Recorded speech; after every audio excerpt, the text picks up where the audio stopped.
Okay, good morning. How's everybody? You're all set, ready to go?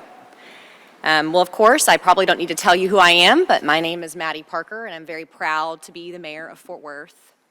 I know that today probably brings anxiety, probably some fear of unknown, maybe excitement for some, maybe a sense of relief when you saw names released for our Board of Managers that I'll talk about in a moment, individuals that are truly leaders. They are from Fort Worth, and they are Fort Worth. Today really is that next step, that formal moment for TEA's movement towards intervention and ultimately putting in place a locally led Board of Managers, leaders of our city, and ultimately a decision on a new superintendent that will lead Fort Worth ISD into the future. In my conversations with Commissioner Morath, and I've shared this with many of you and members and friends of the media, that I have imparted upon him every moment that this has to be led by Fort Worth and that we can never lose sight of our mission. And our mission is quite simple. Our mission is for Fort Worth kids.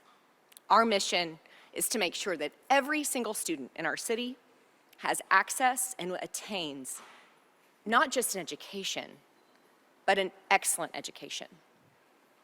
I'm going to level set with statistics, and I think it's important to know where we are today, to know where we're headed in the future for Fort Worth ISD.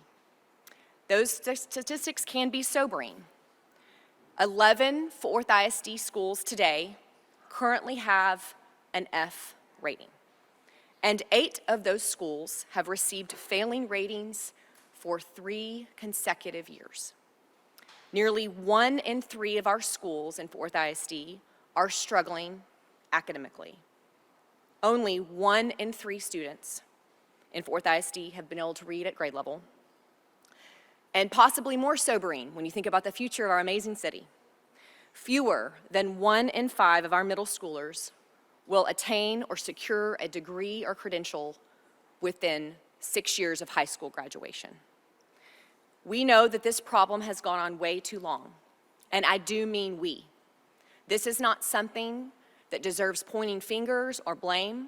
We are focused on the future of hope and prosperity for all of our kids in this district.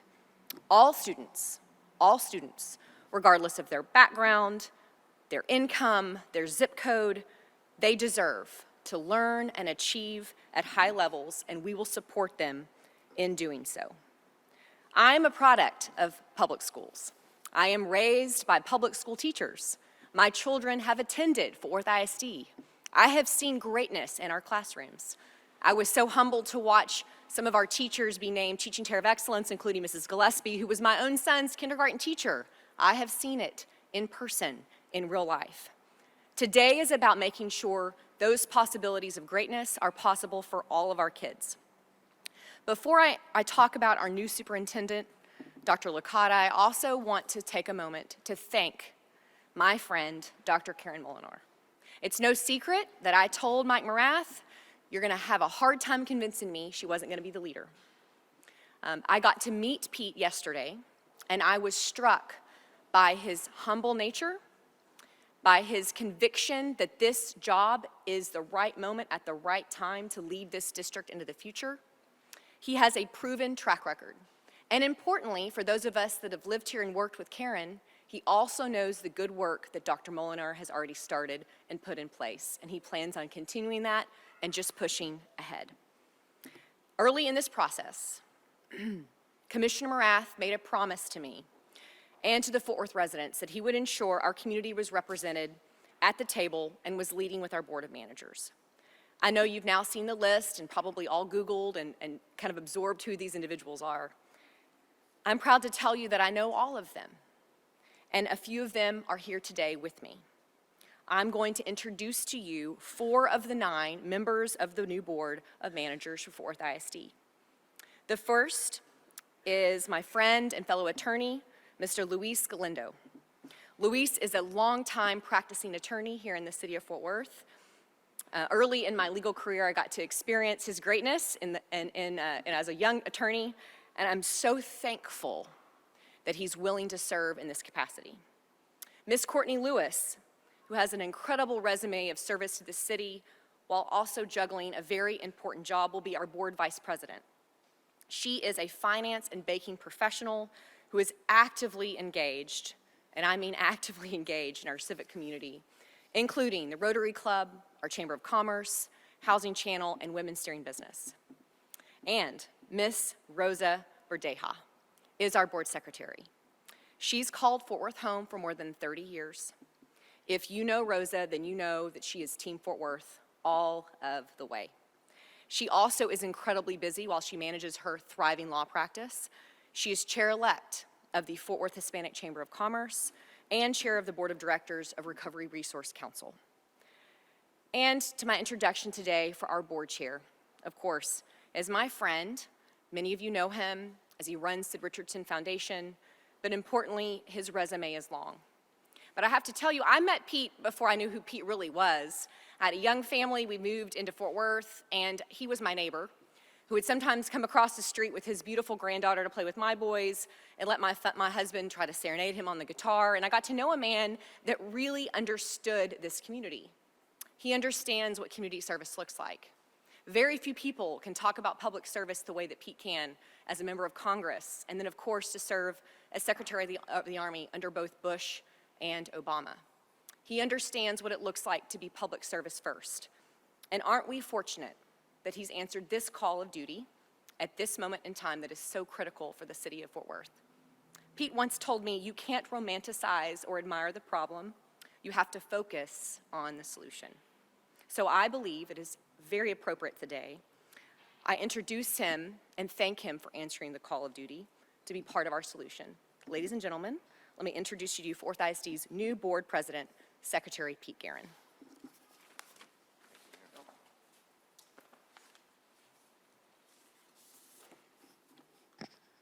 Well, the mayor didn't mention Arlington Heights High School class of 1970, proud Yellow Jacket. And I'm married to Arlington Heights High School, Miss Arlington Heights High School class of 1972. Becky, thank you for being here today. Why are we here? Student outcomes, student outcomes, student outcomes. Most of our children cannot read at grade level. Not a few, not some, not many, most. Most of our children can't read at grade level. In our district, 63% can. That's 40,000 of our children who cannot read at grade level. Thank you, Mayor Parker, for your clarion call in August of 2024 and your leadership on this issue ever since. You told us that our kids can't read at grade level, and that's unacceptable for our great city. It's a civic and moral crisis, you told us, and challenged us to do better for our kids. Reading is a civil right, and our kids can't read. Maybe we did not know all of that before your wake-up call, but we know now. So where do we find ourselves today? Thanks to you, Mayor, and Dr. Molinar, and tireless community leaders and advocates, our kids are in a better place. But we remain the lowest performing school district of any big city in Texas. Our district had a plan underway to change that. Under that plan, if successful, half of our children would read at grade level by 2030. A child's only in the third grade once. Half reading at grade level by 2030. Does anybody really think that's okay? Soft bigotry of low expectations. We can do better, and we must move faster for our kids. Houston had 57 F-rated schools 3 years ago. 0 today. 0 today. The kids can't wait. Houston did not wait, and we won't wait. It's go time in Cowtown. So where do we find ourselves today? We failed our kids for over a decade, and the state stepped in on behalf of our kids. Regardless of whether you were for or against the intervention, that's where we are. The state appointed a new school board and hired a new superintendent. And all of us must join hands to make this work for our kids. No looking back. no looking back. The time is now. A child is only in the third grade once. I'll introduce our new superintendent, but before I do, I want to tell you something about our new school board. Sworn in at 7 a.m. this morning at Artes de la Rosa on the north side. It's an extraordinary team made up of ordinary folks drawn from all across our community. Made extraordinary for one reason, because of our mutual commitment to our kids. Kids first, our kids. We were educated, trained, and whipped into shape by a servant leader from San Antonio who devoted his last several months to us and our kids. He started with 300, and now we have 9. Steve, we're ready to take the field for our kids. On behalf of our kids, I say thank you. Who is our new coach? He's from Florida. He and his wife, Judy, are 2 of our newest Texans. They did show up in a Ford F-150 truck. Made a very good first impression. His name is Pete Licata. You have his bio, so I will only hit the highlights. He's a lifetime educator, a middle school teacher, school leader, administrator, and superintendent. Wherever Pete has been, the kids win. Everywhere, every time, Pete's kids win. Under his leadership, our kids will win. Please join me in welcoming Pete Licata, one of our newest Texans, to Fort Worth, Texas. Thank you. Thank you. These are yours? Yes. Okay. Well, good morning, everyone. It's an honor, a privilege to not only stand here as the new superintendent, but to stand in a library that has historical significance to this area. I'm going to read the first part because when you know people for 24 to 48 hours, it's good to remember their names, but it's even better to write them down and make sure you get them right, because that's something you will never live down if you forget the first day. First, I want to thank Pete Guerin for being so hospitable to me in the last 24 hours. The mayor, who told us some statistics that nobody wants to hear. They're offensive. She has been incredibly welcoming, but she is a taskmaster, and I'm already under her tasks list. Board of Managers, got to meet them the other day. I can't think of a better group of people that are sitting in a room that are advancing something they want to do. It's a selfless position. It's not paid. It's not about moving to the next level. It's about what they feel and that moral obligation to make things better for the children of our community. And I can say that because we've moved here. I also want to let you know that my wife approved of Fort Worth immediately. And if you know anything about marriage, your wife is always the smartest and she's always right. And she is behind me here, and I can't say thank you enough to her. She is the best human being I know, and I'm very fortunate to be with her. I had a great meeting this morning. It was supposed to be 15 minutes. It lasted a half an hour with the previous superintendent, Dr. Karen Molinar. What a great human being. She was open, honest, professional, classy, and you could see that children were the focus of her efforts.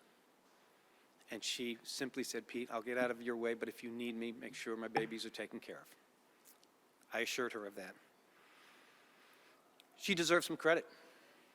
Under her, Fort Worth has gained some momentum, and I will recognize her for that. It is important. She's a fixture here. If anyone knows anything more about education in this Fort Worth, I don't think they're around, because she is the epitome of education. We are embracing this city already. We've been told where to eat, where to go, what the best barbecue is. I will not bring that up in this conversation. But I've also been told that the people of Fort Worth are phenomenal. And I know this is when I pull up to a stop sign, I'm not getting the Florida wave. I'm getting the Texas wave of go ahead and go. That's important. That's where we want to be. I was asked, why Fort Worth? I thought for a moment and realized I can't think of a reason why not. This is an opportunity for me to bring my skill set to a place that deserves the best. We're very excited for being here. There's no question about it. This is an opportunity, it's an honor, but it's a responsibility. And that responsibility means two things will always be a priority. And the first is separate from the second. It's children. You are not a public educator if children are the first thing you think of when you address anything regarding school-related activities, education, classrooms, personnel, HR, rules, buses, health, food. It means we look at children as a whole person. I've said this many times, educating children, there's 5 things that happen before they sit in the classroom so a teacher can do their craft. And we have to make sure those 5 people that are responsible for that do their job so we can really hone in on educating them. They have to get to school on time, usually by a bus. That's safe. They have to be fed if they're hungry. They have to be taken care of if they're not feeling well. They have to have a clean environment to learn from. And more importantly, if something happened in their life the night before that they don't understand, they have to have someone to talk to. It is only then can we educate a child to its fullest. You take one of those out, they're already behind. So educating is more than just in the classroom. It's making sure that facilities, and let me be very clear. When I walk into a facility, I should not know the neighborhood I'm in. They all should look the same, regardless of what town, what zip code. They should all look the same, because that's a sense of honor. Just like our board chair spoke about Arlington Heights, that's how every child should say, talk about their school. I'm not going to get into the statistics. We know those. They're depressing, they're offensive, and they're angering. Children not even born in Fort Worth right now are not guaranteed to be proficient at their grade level, nor guaranteed to graduate. That's 20 years. Think about that. The gap that everyone talks about that is normal across the country, that this group should never, is always behind this group, and is always behind that group, and is always behind that group, that's an excuse. That is not the way we educate children. They walk through that door, they are one child. Because if we devalue them, we value someone else more. And that's unfair either. That is not fair. Every child has the equal weight. This has been difficult for the community. I will say I've been in the background watching, waiting, and understanding. It's been very difficult. But now we have an opportunity. That ended this morning. What has turned into now is an opportunity.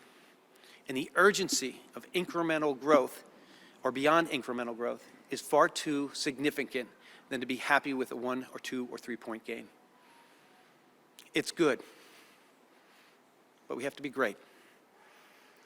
I know there's some competitiveness around with the ISDs around here, and that is perfect in my wheelhouse. I am probably the most competitive person you will ever meet, and it's not about whether I win. It's about whether our children win, whether this community wins. And right now, there's some statistics that are saying we are losing. We are going to win more than 3 or 4 games in a 10-game season, and that's where we are right now. And that's unacceptable as a coach. We have a moral obligation, and it's not something you sway away from when you hear the word moral. We have an obligation as adults to make the generation behind us better than what we had. I am a product of public education. My wife, product of public education. Our 4 children, product of public education. We went to some incredible schools. We also were educators. We're lifelong educators.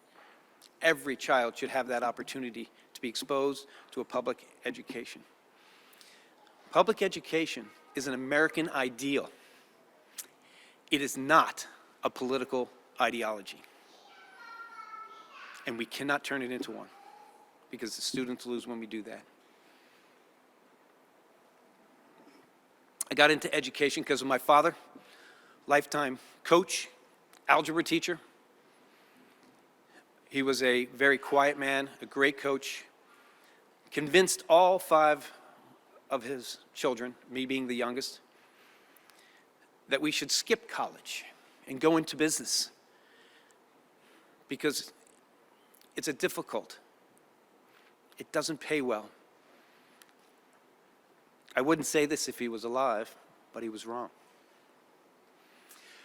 Education is probably the highest paying employment in the world. Intrinsically, he may have not died with a lot in his pocket, but he died a lot in his heart. And it wasn't until his funeral that I realized this. I was a general contractor, a contractor that was doing quite well at a young age. And I had person after person that I saw when I was growing up, his players, his students, tell me that he impacted their life far beyond the classroom. It did not make sense. But after 3, 4, 5, 6 members of the community that were well regarded, I realized I wasn't in the right seat on the bus. So I went back to the University of Miami, hold there, and received my academic scholarship. They did not want to give an old guy his basketball scholarship. And it is there where I graduated and became a 7th grade geography teacher in the inner city with 142 students, roughly 40 students a class. I only had 4 of them, mostly boys. And I felt like I had the greatest job in the world because everybody wants to be a 7th grade geography teacher. Maybe not, but we're going to change that, and I'll get to that. I slowly moved through the ranks. I didn't think it was fast enough, but it was at the right pace. Most of it was involuntary because people saw in me the ability to turn things around, to fix things, to take on, to run to fire, and be that person that sees the objective for everybody, not for myself. I am a person who runs to fire. As I moved through the system, I was very fortunate to have an incredible team around me. And I know that this is a collaborative effort to make every child at proficiency at grade level is everyone in this room, whether you're behind a camera recording this, whether you're part of my group, or whether you're my boss at home. This is everybody's job. We have a moral obligation. We have a board that sees it the exact same way. Fort Worth was defined by someone who I trust already. It said, it is the biggest small town you will ever see. I thought about that, and it makes sense after being here for about a week. But it also means that I get to hang that over everybody's head and tell them that this is their town too. And it's their obligation to be supportive, resistant when it means children aren't getting the best, but supportive of how we move forward. There'll be 2 promises I have referred to earlier. The first one, none of you really matter in this room as much as the children that walked into a classroom today. You're all important, but you're not as important as them. And I just told the executive cabinet the exact same thing. You're important to my success, but you're important to the children's success. Children are number 1. And whenever it becomes a difficult issue, such as paying for children that we don't have because we have to look at our budget tightly, or looking at what's best for children's progression, or what standards we're teaching them to make sure they test well at a proficiency level that's considered the bottom of proficiency, not the top. Proficiency at grade level is the bottom. It's the lowest form of acceptance. It's not where we want our children. We want them to excel.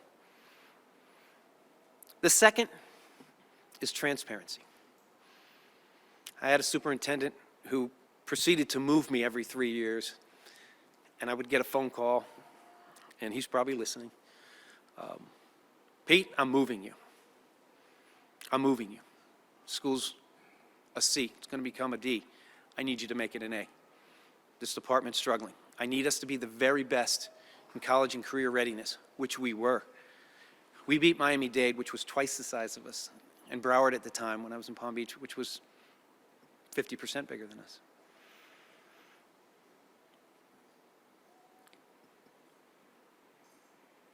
He said, never, never let anyone tell your story when you've had an opportunity to tell it first.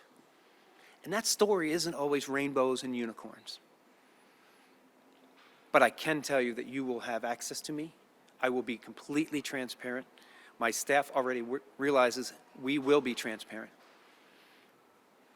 The community, if I'm going to put the responsibility on them as well as us to improve this educational mediocrity, I'm going to also make sure that they have the information and they understand there's two sides to every story. And it won't always be great, but it'll be our story. I've informed the board that I will keep them abreast of everything that occurs. Not that they have to react to it, but when their constituents ask what's going on at such and such a school, they'll be able to convey that if necessary. That's important. That's transparency. And I can't say that standing up here and not give them the information as well. I also know that I'm not going to answer a question I don't have an answer to. I'm not afraid of saying I don't know. And you may get that a lot today. If I start making decisions from this podium 2.5 hours into my role, I've already failed. So when you ask me questions today, ask me ones that I can answer. Because I'm really good at saying, I don't know, but I'll find out. And when I'm in this role long enough, I'll get back to you. But I will get back to you. I think we're already planning on media opportunities. I've never shied away from the media. I'm sure I have 3 texts from people down in South Florida that have texted me that are reporters, Pulitzer Prize winners, that are probably, what are you doing? Thought you were sick. Well, let me address that once, because it's fair, and I will address it once. The hardest day in my career, and the most memorable day in my career, was sitting at the dais about almost a full year into my reign as superintendent in Broward County, Florida, knowing that we were becoming an A for the first time in 14 years. 257,000 students, 250 schools, a black and brown population that resembles Fort Worth identically, 17% white, just like Fort Worth. 75 plus free and reduced, and I was getting pushed because we were at 63, 64, check those numbers, but I'm pretty sure it's at, of reading proficiency. That's almost twice as Fort Worth, with 3 times as many children. It can be done. It can be done. And I'm on that dais, ready to announce that in 2 weeks, 3 weeks when the school grades come out. I'm ready to announce that we have a balanced budget. We've shaved $20 million off without losing one person, without having any real teacher vacancies in the single digits, with a board member ready to bring an extension of 4 years to my contract, and having to sit down and struggle through a paragraph saying I've made a decision with my brain and not my heart. And it was the best decision, but the hardest decision. I recently went to the doctor before arriving here just to confirm there is nothing to worry about. I am as healthy as a 35-year-old person that spent some time training for the FBI. There's your answer. So you can skip that question off your checklist. I think you get a feel for who I am already. I have some visits planned, and I'm not going to disclose that with you, because my visits are going to be about the communities and about the parents I talk to in the upcoming days. And I'm not even going to tell them who I am. I did that for the last few days. It's very hard when they start asking, who are you? It's very hard to be on an airplane looking at statistics and data, and someone from Dallas, Fort Worth is sitting next to you, and you keep turning your computer screen this way, and they're like, no, you can have more room. No, I can't. Head Start, beginning next year. Testing is coming up. The system has already been told to stabilize. The leaders under the executive cabinet understand that. We need exact, specific, real data to make some decisions moving forward. Our educational system is going to look differently. It's going to be focused on standards, it's going to be focused on reading, it's going to be focused on math, and it's be focused on our excellent teachers. Our excellent teachers, fear not. If you believe you're an excellent teacher, fear not, because you will have an opportunity to not only increase your pay, but work with some dynamic leaders and be able to say you were part of that turnaround. I did say excellent teachers, and I also mean excellent leaders. Fort Worth Independent School District is no longer the poaching capital of Texas. We will not allow that. And you just saw my competitiveness come out. Sorry about that, folks. But it's real, and it's on. As someone who came from University of Miami, I knew winning quite well. But I also knew a coach there that left after my second year, that had just won a national championship. And he left us for, I think, a team down the road called the Dallas Cowboys. But he said to his starters, because I was very close to a lot of the football players, we won a national championship. You made all team, all pro, all whatever it was, all conference. But your job's open. You're going to have to earn it again this year. A child only goes to third grade once. We want excellent teachers and excellent leaders, but last year is not this year. Next year is not this year. Third grader becomes a fourth grader. First grader becomes a second grader. It's also our job to make sure our kids are reading before they get to school. Shame on us for thinking a third grade teacher can make a difference of 3 years that quickly. And parents, if you can't do that, we can help you. This is an entire community. We have some challenges ahead, some board agendas ahead that are going to be tough. Every large district in the country is suffering from budget, suffering from closures, reduced populations. People are not having children. There's other educational opportunities. Demographics are changing. It's not going to be easy. I've asked this group to make sure they're ready for that. Because someone you know for 30 years is going to be up there on that microphone asking for something. And we have to make a decision what's best for the entire group. It's going to be hard, but we'll do it. Because when you put a problem beyond and put a child in front of it, it gets easier to answer immediately because you lose the periphery and you remember why you're here. And that's important. I believe I've covered everything. I think I've answered the easy questions. And I am going to be very, very short on this. If it's a question that's going to require me to be a little more into the job, circle it, bring it back to me so we can move through this.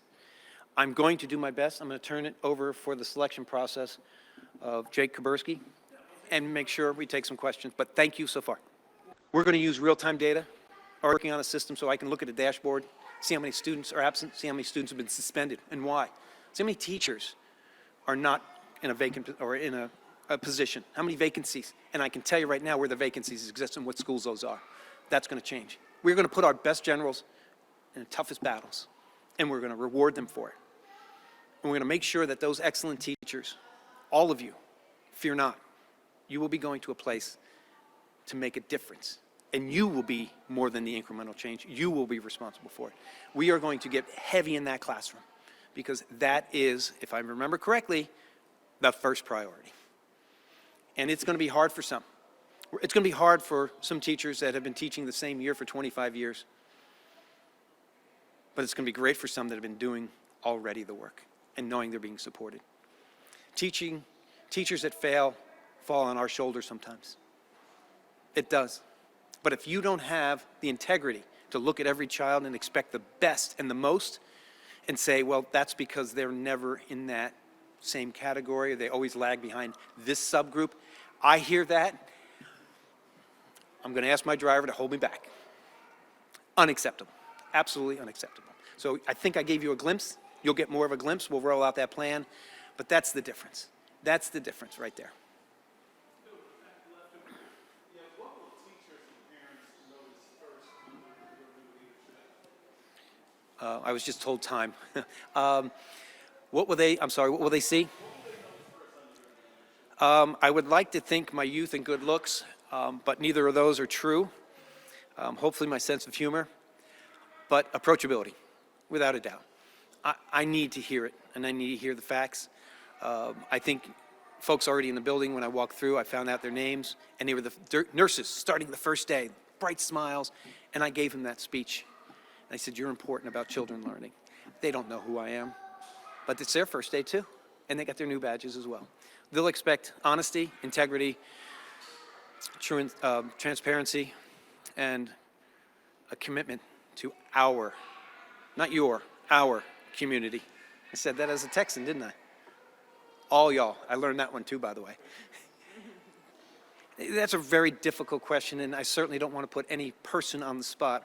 But what I found is the blockade to success of children predicated maybe on politics, long-term relationships, or unrealistic expectations that do not promote child success. Nobody's perfect. 37% readings, really far from perfect. We have to get out and get into my statement I said early, and that's my statement, and I own it. Use it against me if you need to. But public education is an American ideal. I don't need to say the rest. So that is one of the things we have to get away from. I ask you all, you find something out from a parent, you make sure you validate your professionalism by reaching out to us. And if we don't get back to you on something, and please give us some time, that's not going to be a good way to have a relationship. Let's validate both of our roles sitting in this room. If you find something out and I need to know about it, you know how to get a hold of us. Give us time to respond, and do not worry about those children in the background. That is the sound of happiness. That's why we're here. And we want them who haven't probably gotten first grade, because I know those screams with those 5 grandchildren I have and another one on the way. That's happiness. And we, as educators in the past, have made children who smile go to school and learn how to frown. That's got to change. That's a phenomenal question, and that is something I can answer. There'll be some upper level changes and a reduction immediately. There'll be some org chart changes coming along the way. That does not upset the campus. Right now, our premise is to make sure kids are testing in their most natural environment. I don't know if this noise gets to them. It does in some way, but we want to make sure they're ready to test. Principal change is traumatic to any campus, whether it's good or bad. Dr. Molinar was phenomenal in giving me a rundown of where everything is. I won't repeat that to anyone. I've given her my confidence. But I rely a lot on what she says. She is a quality human being and a quality leader. So I'm going to rely on a lot of that information because I believe in her and I believe in what she was thinking is the right thing. It may not be exactly, but we're not going to change anything through testing unless we have to. And there are some times when you have to based on what happens on a campus. So I think that's fair. We're going to stabilize the campus for the next three or 4 weeks.